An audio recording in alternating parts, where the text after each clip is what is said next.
I know Romans 4. You ready? Get your Bibles open. In Romans 3 and 4, Paul is putting some questions into the mouth of the metaphorical judge that he introduces in Romans 2. Now, I think he's heard these questions and these arguments in synagogues and in house churches across the empire. The Jews, or the weak in Romans, did not object to the notion that the Gentiles, the strong, were sinners. They didn't object to the theoretical notion that they themselves were sinners. But they could not and would not accept that they were sinners before God on an equal basis with the Gentiles. No. We're Jews. We have an advantage. And so we get three big questions in Romans 3 and 4, which are actually variations of the same theme. In 3:1, he asks, what advantage then is there in being a Jew? Or what value is there in circumcision? Any advantage to being Jewish? Well, Paul says, yes, there is an advantage, but it's not exactly what you think it is. What you think it's going to get you to you're better off because you were given, certain privileges, but they are better off because they were given the Torah, but they're not better off because it raised the level of responsibility of whom much is given, much is required. Question number 2 is in chapter 3, verse 27. Where then is boasting? This is a culturally accepted form of boasting, like a nice resume. All right? And they did that back in the Roman world. And it was a boasting in their accomplishments to get ahead in the world. So the weak are reflecting Roman culture by boasting in their choice. God chose them as a people, so that's a source of boasting. But Paul says, Gentiles, through faith, they can share in this election too. It's not as much as an advantage as you think it is. Because Gentiles can live out by the Torah of faith and be equal. And then chapter 4, verse 1. What shall we say then, or what then shall we say, that Abraham, our forefather, according to the flesh, discovered in this matter? Okay, these are all variations of the same theme. And they move forward the argument Paul is making, but they're sort of the same question. The judge of Romans 2 believes that the weak alone are faithful to Israel's story. They've been chosen. They're the privileged ones. And so their messianic hope and their faith with the Torah observance, these new Gentile followers of God, they need to be complete. They really need to do the Jewish stuff if they're going to really be believers, if they're going to complete their conversion. And so from different angles, Paul presses home the same big points in Romans 3 and 4. There's one God. The works of the Torah, they never really justified anybody, he says. Jesus, he's faithful. Justification, to being declared righteous, comes by faith. And so basically, Jews and Gentiles, they're justified in the same way. Why is he talking about all of this? Because there's great tension in the church. The weak, the Jews, are trying to lord over the strong, the Gentiles. And so Paul's goal is reconciliation. His goal is to develop peace in the church, tolerance, energized by love. This isn't theology just for the sake of theology. It is a lived theology with some theological underpinnings, and that's what he's doing. And so we come to Abraham in this last question in chapter 4, verse 1. And if you're going to pick an Old Testament figure that really ought to hit it home with the Jews, it's Abraham. He's your guy. He's going to even mention David here pretty soon, the two biggies. So let's walk through Romans 4, where I think Paul points out 4 things. He makes 4 points about the faith of Abraham as our model. And if we can follow that, it'll bring peace to the church. So number 1 point is this: Abraham was saved by faith and not by works. Romans 4, verse 1. What then shall we say that Abraham, our forefather according to the flesh, discovered in this matter? He's talking to the Jews, obviously. If, in fact, Abraham was justified by works, he has something to boast about, but not before God. What does Scripture say? Abraham believed God, and it was credited to him as righteousness. Now, to the one who works, wages are not credited as a gift, but as an obligation. Credited is a bookkeeping, accounting term. You know, you take your check to the bank and you put it in there and they'll credit your account, whatever that deposit amount is. We understand that. And so we read on, verse 5. However, to the one who does not work but trusts God, who justifies the ungodly, their faith is credited as righteousness. David, he says the same thing when he speaks of the blessedness of the one to whom God credits righteousness apart from works. Blessed are those whose transgressions are forgiven, whose sins are covered. Blessed is the one whose sin the Lord will never count against them. How was Abraham saved, he says? He asks. He believed God. His trust, his confidence in the promise of God was credited to his account in heaven. He was given righteousness. Why? Because he was a good man? No. Because he was bold? No. Because he had lots of integrity? No. Because he was wise? No. Because he was morally strong? No. Because he was righteous? No. Abraham was justified for one reason and one reason only. He believed God. When he was old and he was childless, there was no human reason to believe that he could have a child. And when everything argued against him, Abraham believed God. And that faith was credited to his account. And God declares him righteous apart from anything he did. Abraham was saved by faith, not by works. Number 2, he says Abraham was saved by faith and not by circumcision. Verse 9. Is this blessedness only for the circumcised or also for the uncircumcised? We've been saying that Abraham's faith was credited to him as righteousness. Under what circumstances was it credited? Was it after he was circumcised or before? It was not after, but before.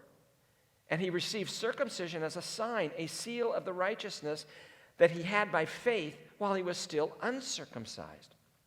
So then he is the father of all who believe, but have not been circumcised, in order that the righteousness might be credited to them. And he is then also the father of the circumcised, who not only are circumcised, but who also follow in the footsteps of the faith that our father Abraham had before he was circumcised. Oh boy, circumcision, you're excited now. It's a subject we're probably all a little bit uncomfortable with, right? And so no matter what I'm going to say in the next few minutes, you're just going to have to deal with it. There's no reason to be embarrassed by it. Whose idea is it? God's? Where is it found? It's found in the Bible. So, deal with that too. But we need to understand the Jewish mindset at this point. It doesn't mean for us what it meant for them. To us, it's a medical procedure. It involves the removal of a foreskin of a male, usually right after birth. To the Jews, it was a sacred ceremony that marked a point of entrance into a living, vital relationship with God. So take a step back. Why would God tell them to do this? Why would he do that? Well, think about it. I think it does 3 things. First, circumcision is a permanent mark on the body.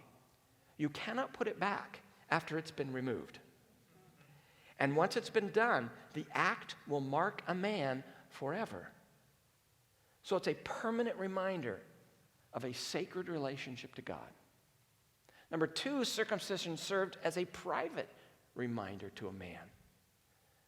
Although few other people would ever see it, he saw it every day he got dressed. No matter where he went as a Jew, no matter how far he traveled from Jerusalem, no matter how deeply he drank at the pagan fountain, he had a private and personal reminder that he had a relationship with God first and foremost. And third, circumcision continually reminded man of his spiritual obligations. Suppose you're a Jewish male and you're going to commit adultery. You can't do that without being reminded that, I have a relationship with God. And even in that act, that mark would remind him of his sin. And in the most private and personal moments of his life, he would remember multiple times a day whose he was and to whom he belonged. No wonder they valued circumcision so much. It was God's way of reminding them that they were his people. And so when we understand circumcision in that light, the question makes perfect sense. Must a person be circumcised to be saved? And the weak say, yes. What does Paul say? No. He'd already established that Abraham was saved by faith. And I think his opponents, they have to kind of grudgingly admit that to be true. But they would argue, since Abraham was circumcised, that must prove that circumcision was necessary for salvation. Verse 10 says, we have been saying, Paul says in response to that Abraham's faith was credited him as righteousness. Under what circumstances was he credited? Was it after circumcision or before? It was not after, but it was before. He's dealing with a biblical chronology here. What happened and in what order? Abraham was saved before his circumcision. The credited of the righteousness to his account happened before he got circumcised. Therefore, circumcision cannot be necessary for salvation because he was righteous before circumcision. Maybe a chart helps. When was Abraham saved? Okay, Genesis 15. He's saved, he's credited to him, if you read the account, as righteousness. He's 85 years old. In Genesis 17, he's circumcised. He's 99 years old. Ouch. So Paul's argument is simple. He was credited the righteousness of God 14 years before he was circumcised. Therefore, circumcision cannot be necessary for salvation. So what's its point, if not to provide salvation? Paul answers that two ways. He says circumcision is a sign. It's a sign that points to something else. If you see a sign on the road, Palm Springs, 50 miles, okay, that sign is not Palm Springs. But it does let you know you're going in the right direction and you'll be there in, an hour or so. Some of you 20 minutes or 15. It doesn't render the sign useless that you're not in Palm Springs yet, because it is pointing you in the right direction. So circumcision is a physical sign given to the Jews to point them to God, a divine reminder that they belonged to him and they were special recipients of his blessing. So it's a sign, and the second Paul says it's a seal. A seal describes or authenticates the truth or the reality of something else. Your passport has to have that great seal of the United States on it. And that means it's real. The notary public will come and attest to the validity of the signatures on a paper, and they'll put a stamp, a seal. That's what this is. The seal means this is a real thing. It's an outward indication of an inward reality. And that's exactly what circumcision meant to the Jewish people. It's an outward indication of an inward reality. And although a man was circumcised as a child, the act was meant to be a reminder to live your life in relationship to this God. But circumcision had value only if the outward sign was accompanied by the inner surrender of the heart to God. Paul is not arguing against the validity of circumcision, rightly understood. But the Jews had torn the envelope open. They had thrown away the contents, and they kept the meaningless part. And so Paul concludes two things from this based on the word father. If Abraham was saved before he was circumcised, then who can really call him father? Is it a right only given to the weak? Only to the Jews? Which is what they thought. Or can the strong call him father as well? To the uncircumcised, or to the strong in the context of Romans, in verse 11 it says, so then he is the father of all who believe, but have not been circumcised, in order that the righteousness might be credited to them. Can the Gentiles call Abraham father? Of course they can. They have the same faith as Abraham. It's as simple as that. Faith saves, and faith alone saves. And as long as you have the same kind of faith Abraham had, he is your spiritual father. To the circumcised or to the weak, he says, they can call him father, but they have to have his faith too. Verse 12, he is then also the father of the circumcised, who not only are circumcised, but who also follow in the footsteps of the faith that our father Abraham had before he was circumcised. That's a complicated sentence, but what he's saying is the Jews can call him father if they have the same faith. It's still a matter of faith. And the notable fact about Abraham, so far as Paul is concerned, is not his circumcision, it is his faith. And if you need to copy something about Abraham, copy his faith. Then if you want to be circumcised, it's okay, go ahead, do it. But that's not the crucial fact. Paul, you see, is saying that salvation is not a racial thing. It has nothing to do with who your parents were, or where you were born, or what kind of marks you have on your body. Those things, they don't matter to God when it comes to salvation or crediting righteousness to our account. Who is the real Jew then? The real Jew is the one who has the faith of Abraham. Verse 16, he is the father of us all. And when did Abraham have faith? Before he was circumcised. Before he was circumcised, was he a Jew or a Gentile? He was a Gentile. That's shocking for the Orthodox weak in Rome. All his life he had thought that Gentiles have to come and become Jews in order to find faith. Now Paul is saying that the Jews must follow in the footsteps of the uncircumcised Abraham. You got to be like him. He's saved by faith. He's not saved by circumcision. Point number 3 he makes, Abraham was saved by faith and not by keeping the law. Verse 13, it was not through the law that Abraham and his offspring received the promise that he would be heir of the world, but through the righteousness that comes by faith.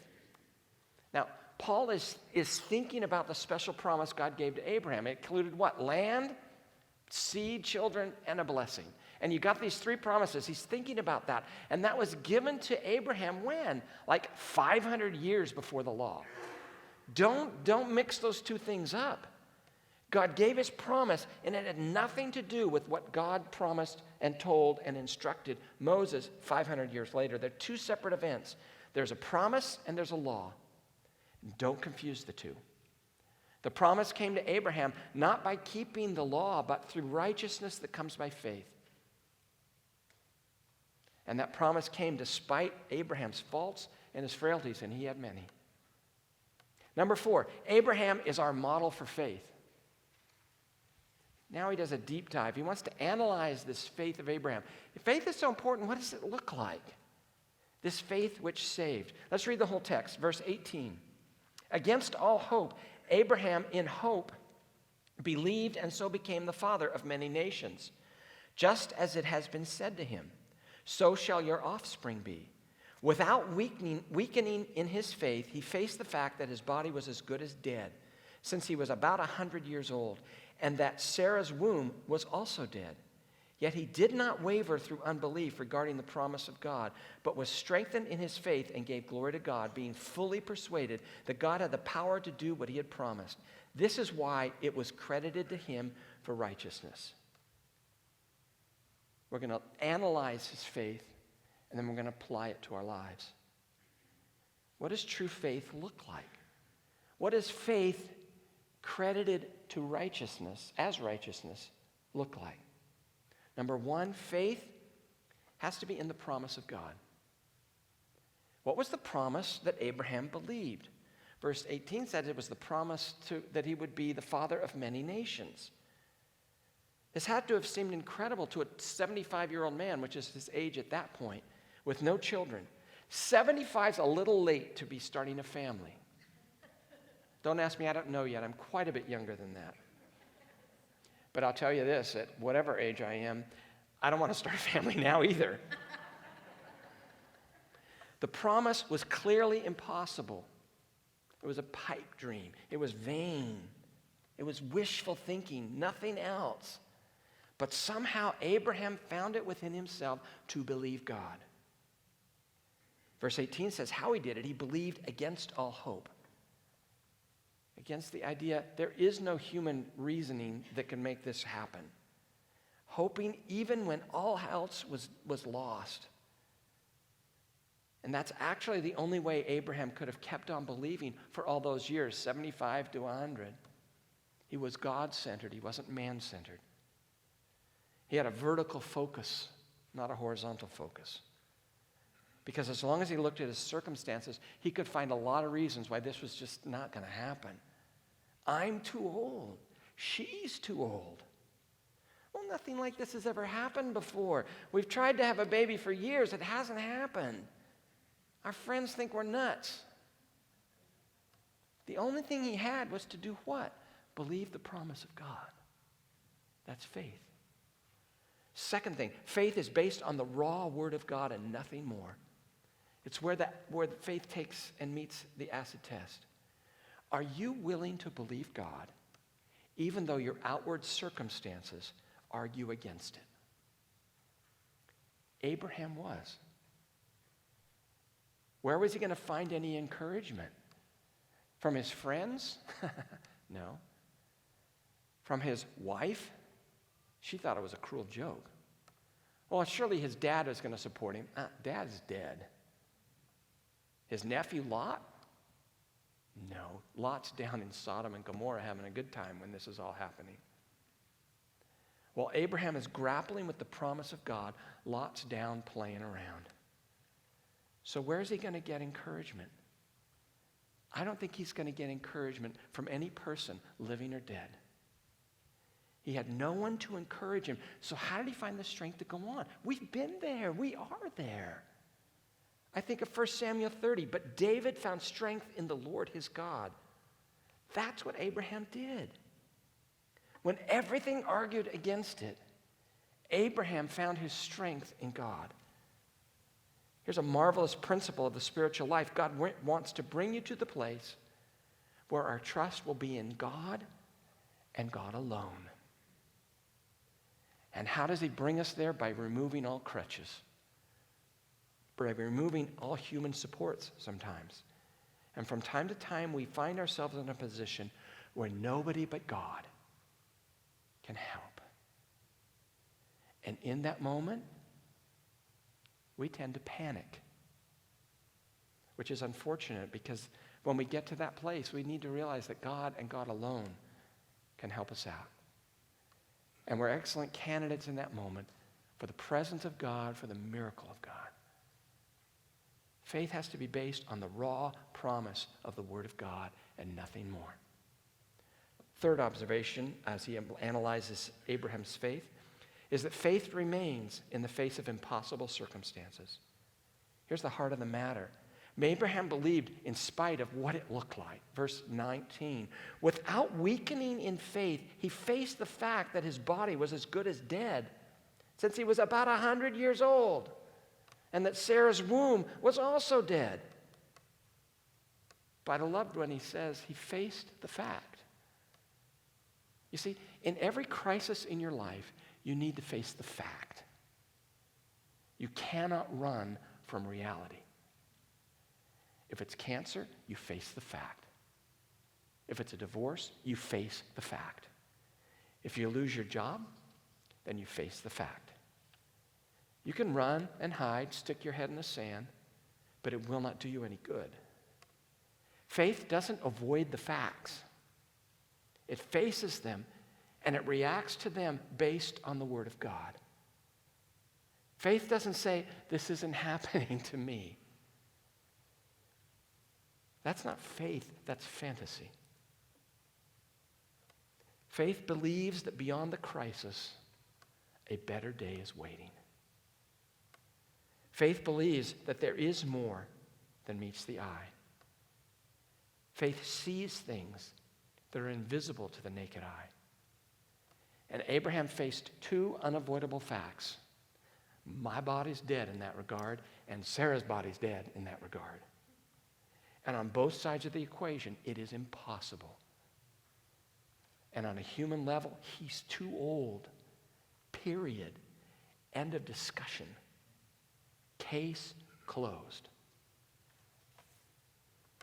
But he remained believing God in the face of those impossible circumstances. Number 4, faith is unwavering. The text says it many ways in our passage. It's against all hope, Abraham in hope believed. Without weakening in faith, he did not waver through unbelief, being fully persuaded that God has the power to do what he had promised. And we might sum up his reaction to this impossible situation in 2 ways. He didn't look for reasons to doubt God. He praised God for the blessing before it even happened.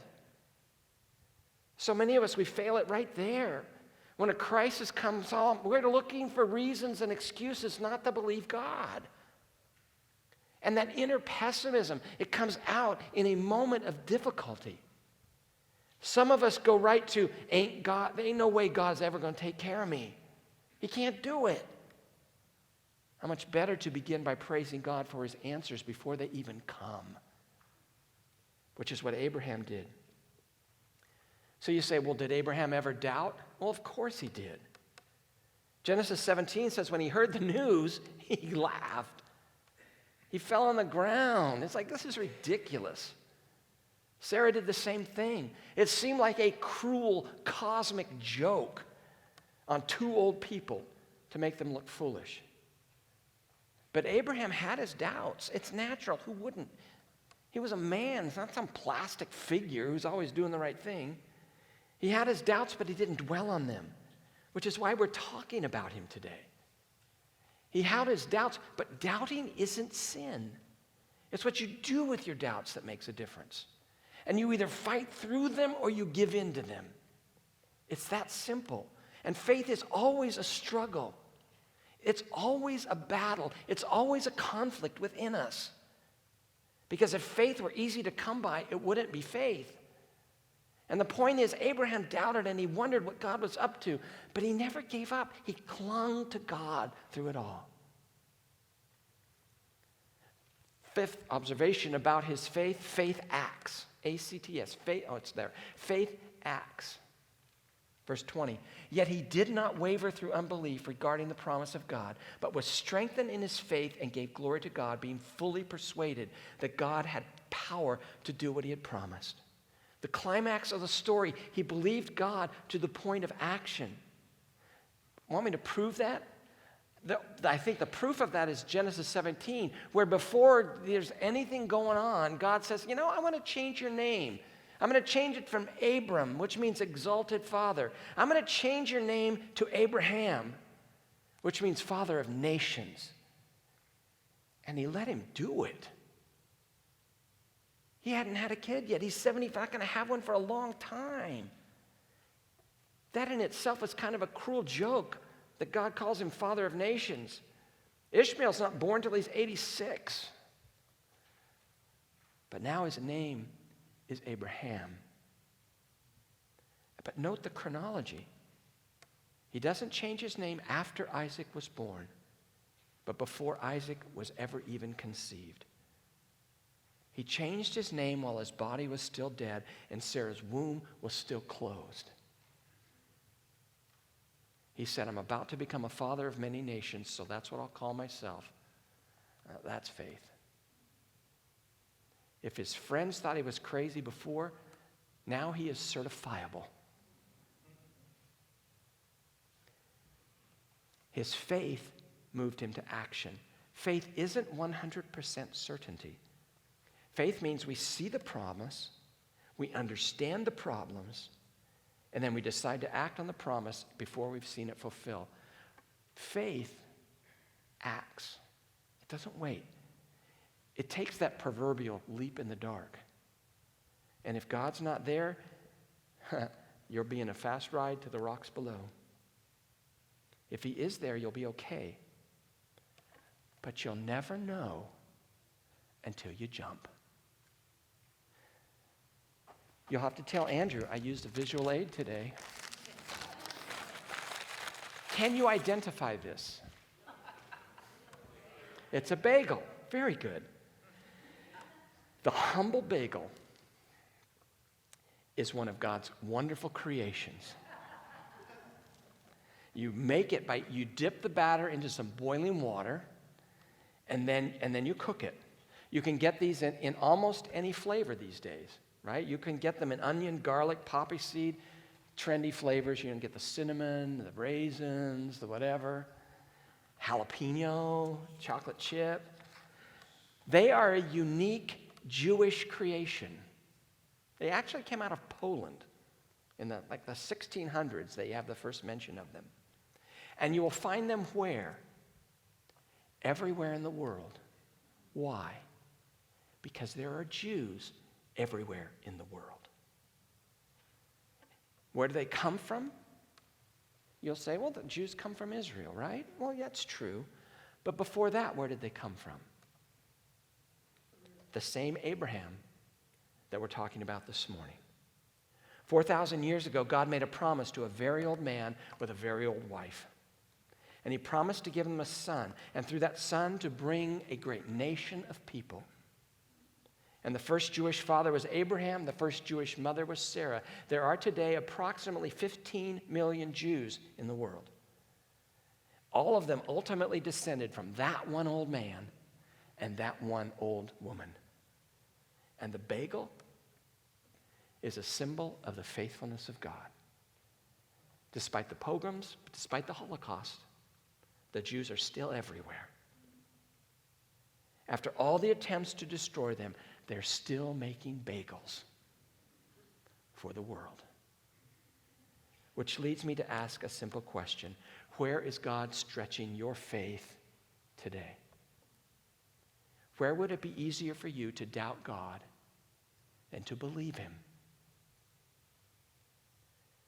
As you think about those questions, think about Abraham, think about Sarah.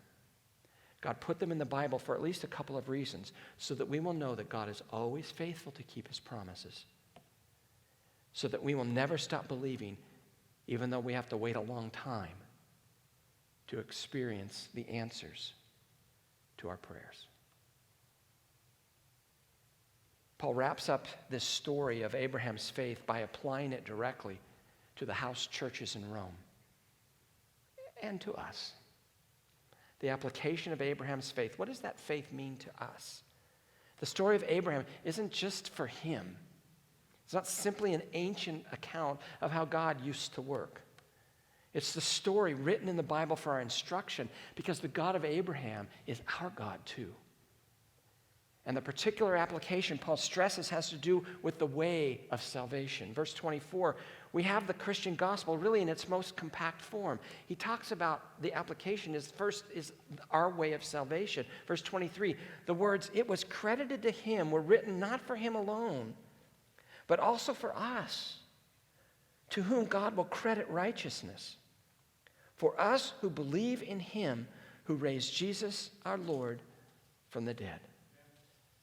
Righteousness comes by faith. That's how Abraham found it. That's how we find it. Not by works, not by some religious ceremony, but by simple faith in Jesus Christ, whom God raised from the dead. And when we believe Jesus, God credits our account with the same righteousness he credited the account of Abraham. And second, we see our foundation of salvation. Not only the way, but the foundation. Paul adds, I think, some very important words in verse 25. So that you don't think that some general believing is the belief that saves. See, the only faith that saves is the faith that's grounded in the death and resurrection of Jesus Christ. Verse 25, he, Jesus, was delivered over to death for our sins and was raised to life for our justification. You see, our faith rests ultimately on the reality of two events which took place 2,000 years ago. The death of Jesus on the cross and the resurrection of Jesus from the tomb. The first one pays for our sin. The second guarantees it to be true in our lives. So the question that remains is, do you believe? Do you believe that God is able to keep his promise to give to you eternal life? The Gospels really summarized in 3 sentences. I deserved hell. Jesus took my hell. So there's nothing left for me but heaven. Because if you're willing to do what Abraham did, believe God, you can have the righteousness credited to your account as well. So are you willing to believe the promise of God? Are you willing to act upon that promise? All that God asks is that you stake your forever on the promise of God and the work of God that he did through Jesus Christ. You don't have to add anything else to it. Nothing more could be added to it. Jesus paid the price for our salvation, so it's time to act. It's time to believe. You see, the weak have had the attention of the Apostle Paul from Romans basically 1 through 4. In chapters 5 through 8, he's going to turn his attention a little more to the strong. The weak are to welcome the strong. This is the whole point. Because they are all welcomed by God through Christ by faith. There's the Torah of works, which the Jews wanted. But there's this Torah of faith that should bind us all together. That should unite us in peace in the church. And it begins with one thing. We all come there. Do I believe in the promise of God? That he can give to me eternal life because of what his Son has done. Let's pray. Father, we thank you today that at the heart of unity in the church is a common faith that you will keep your promise to give us eternal life as we believe you, as we believe what Jesus Christ has done. When he died and rose again, he paid the penalty for our sin. He covers your anger at us.